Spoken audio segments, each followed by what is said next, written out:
ATM ચોરીની અનેક ઘટનાઓ સામે આવી છે, પરંતુ આ વખતે રાજકોટ ક્રાઇમ બ્રાન્ચ દ્વારા ઝડપી પાડવામાં આવેલા તસ્કર બેલડી એટીએમ ચોરીને અંજામ આપતા હતા, પરંતુ તેમાં પણ એટીએમમાં રૂપિયા ઉપાડવા આવ્યા બાદમાં મશીનમાં એક પ્લેટ લગાવી ચોરી કરવા માટે નવી ટેકનિક અપનાવી છે। પોલીસે સીસીટીવી ફૂટેજ અને ટેકનિકલ એનાલિસિસ તેમજ હ્યુમન સોર્સિસના આધારે રાજસ્થાનની ગેંગને ઝડપી પાડી 5 ગુનાના ભેદ ઉકેલી કાર્યવાહી હાથ ધરી છે। પકડેલા આરોપીઓએ રાજકોટ ઉપરાંત ભરૂચ, સુરત, વડોદરા સહિત શહેરોમાં 10 ગુનાની કબૂલાત પોલીસ સમક્ષ કરી છે। તો સર્વપ્રથમ પેલા સિક્યુરિટી વગરનું એટીએમ ટાર્ગેટ કરતા, જેમાં તેઓ પહેલા એટીએમ મશીનમાં પોતે જાય, અંદર 500 રૂપિયા જેવી રકમ ઉપાડે। જેવું એટીએમનું વેન્ડિંગ સ્લોટ ખુલે એટલે આ જ પ્રકારનો એક ચીપિયો અંદર ભરાવી દેતા, ફિટ કરી દેતા।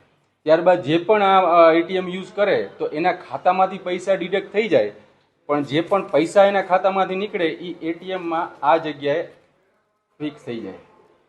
પછી જેવો એટીએમ યુઝ કરીને બહાર નીકળે ત્યારે આરોપીઓ અંદર પ્રી પ્લાન કરીને અંદર જાય, અને જેવું પછી આ ખેંચે એટલે પૈસા આવી રીતે એને પેન્સિલ અડધી ભરાવેલી છે એમાં પૈસા આવી રીતે ફસાઈ જાય અને બધાય બહાર આવી જાય।